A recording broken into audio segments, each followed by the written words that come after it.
రండి రండి రండి. మా ఇంట్లో స్పెషల్ వచ్చేసి ఈరోజు పలావ్ అన్నము, అలాగే టమోటా రసం అన్నమాట, మిరియాలు వేసి.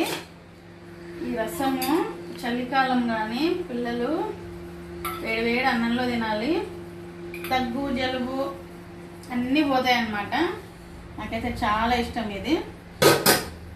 ప్రాసెస్ మీకు ఈ టమోటా రసం కావాలి అంటే కామెంట్ బాక్స్లో మెసేజ్ చేయండి.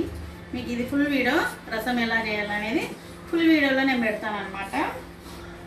ఇప్పుడు వచ్చేసి ఒక నిమిషం.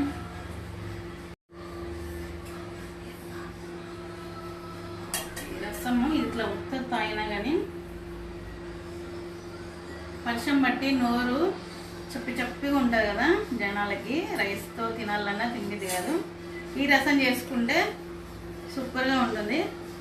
మా వానికి ఈ రసం అంటే చాలా ఇష్టం. కొద్దిగా రసంలో సాల్ట్ తక్కువ ఉందన్నమాట, మళ్ళీ కొంచెం సాల్ట్ వేసాను. ఇందులో కూడా వేసాను. నేను సాల్ట్ కొద్దిగా తక్కువ వేసాను అనమాట, మళ్ళీ కావాలంటే వేసుకోవచ్చని. ఓకే చూడండి,